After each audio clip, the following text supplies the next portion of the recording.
First, let me begin by saying you're not going to get rid of your anxiety by watching this video. But, and big but, I have to admit that anxiety, as you know, is a state of mind, and with understanding and an ability to relate to what other people have gone through, you can overcome your anxiety.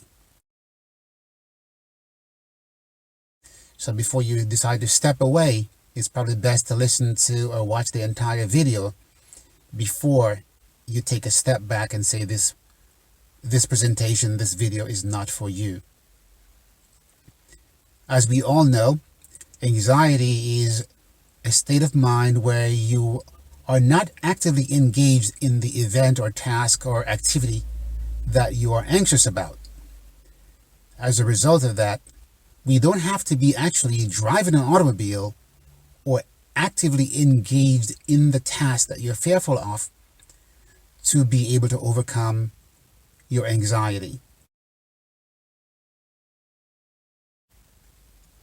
It's a very important thing to understand, and I'm going to push this more and more through our anxiety lessons, because although being in the car is exposure, and exposure tends to reduce your level of anxiety that you tend to build up, at least it scrubs it away.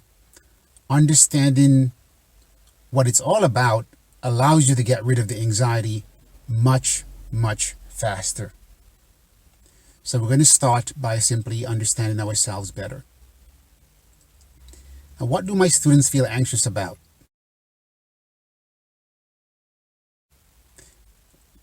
About 3 different topics. I cannot go entirely into anxiety because anxiety is such a large topic that affects people in very mild way or extremely severe to clinical. My students tend to feel anxious about highways, bridges, left turns at intersections.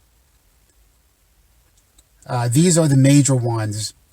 And also, some students pass their road test and never drove again.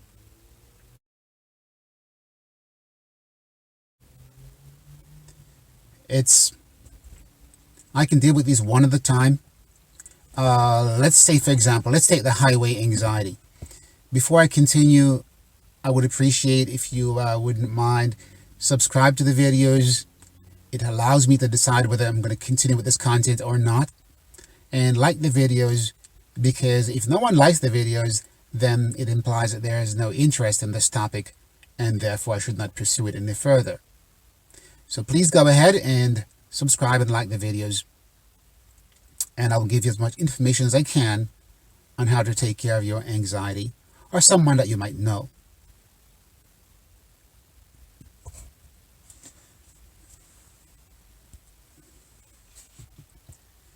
Let's take the topic of highway anxiety, for example. Students who have fear of the highway almost always have fear of going over a bridge.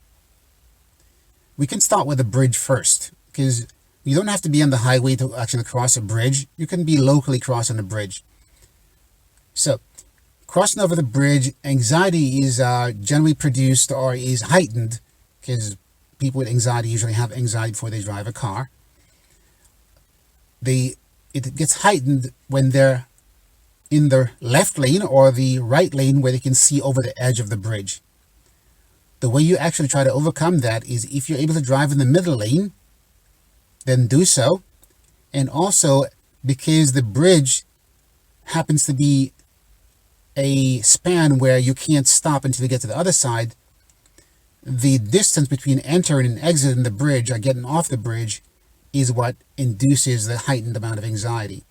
So look towards the end of the bridge. By looking towards the end of the bridge, you mentally determine already that there's an end, there's a way out that is not going to last as long as you are holding your breath. And I do mean that, holding your breath. Many people, when I take them on the highway because they have anxiety, they start to breathe and pant. In other words, they start to breathe very heavy, and they get to the point where they're breathing so hard and their palms are sweating on the steering wheel that they have to bring themselves to a stop because they can't see a way out or off the highway, because from one exit to the next is the same as when you cross the bridge. From entering the bridge to the exit of the bridge, the span seems to be so long, and the person appears to be holding their breath or their thoughts about their feelings for so long that they don't see that there's a way out. There's an end to the strong feelings. But this is why you want to have somebody with you who can give you advice as to how you're going to traverse that bridge, how long it will take, and also when on the highway, the fact that it's going to end and it's not going to last as long as you anticipate it's going to be. So the most important thing is to breathe. Don't hold your breath. Look ahead of where you currently are and breathe. Also keep in mind, this is something that you desire. Yes, I know you know it's something that you desire because you've been wanting this for a very long time, but every time you've tried, you can't seem to get enough courage, enough of whatever it takes to overcome the sensation or the feeling that you have that you can't do it. One moment, there's a truck coming by, so let's pause. Okay, so the most common responses I get to somebody who's never driven on the highway they've been driving for a long time, all their life, 20, 30 years. Having said that, I should point out that anxiety is usually manifested after 1 to 3 years. It's normal to be anxious or feel some sense of novelty when entering the highway or bridge within the first year, because as you get your driver's license, these are things that you overcome. It's called experience, driving experience. Most people tend to become great drivers after 1 year. If your sensation of anxiety or feeling lasts for more than 3 years, this implies that you have anxiety that requires help. And that help usually comes from someone like myself. You should not continue with these feelings after 3 years, because what happens is it compounds itself. And it makes your life difficult, and you know what I'm saying when I say it makes your life difficult. You can't get where you want to go. If you try to go there, it takes a longer time. For example, you must go around obstacles, you must go around bridges, you must avoid using the highway. You know what I'm saying. This is a situation where if you're watching this video, it means that you have anxiety, you know what the feelings are, it's been taking you a very long time, and you're looking for solutions.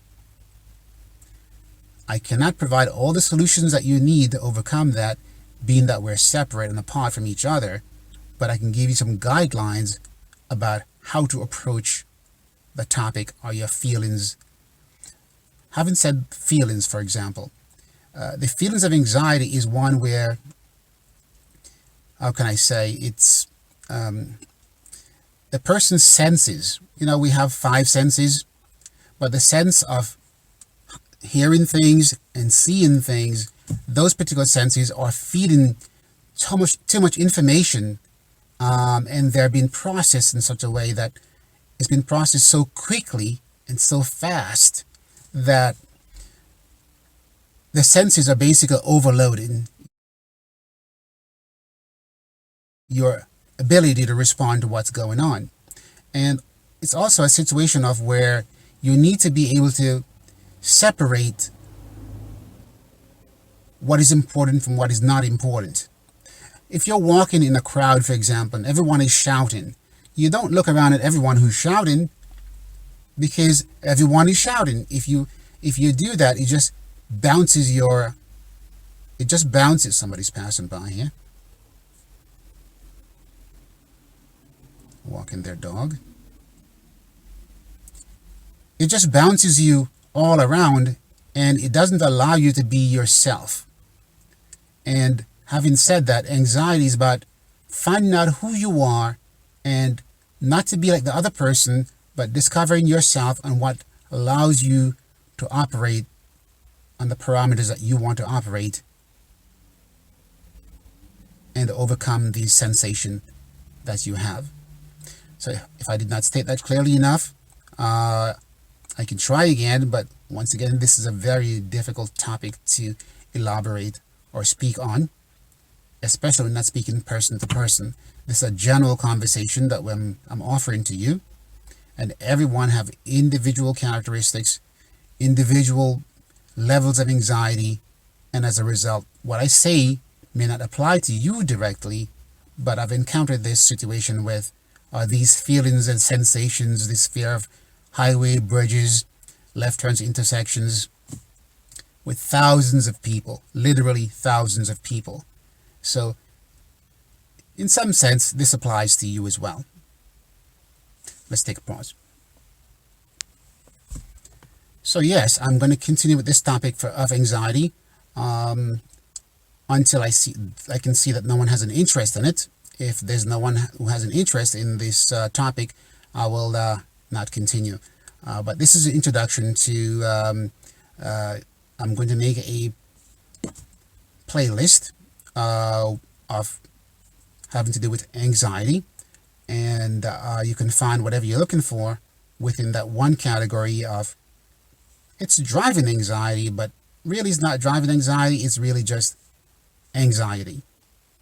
I'm going to cover the topics individually of bridges, highways, left turns, or just not being able to, or just driving out of the town that you're used to, driving in unfamiliar places, unfamiliar roads, the sensation of being lost and not being able to find your way back, the difficulty of using the GPS because GPS takes you where you don't want to be. As a result of that, I'm going to cover these separately, individually, and hopefully it will be of some assistance to you. So with that, I'm going to stop this particular introduction and we can move on to the next topic shortly.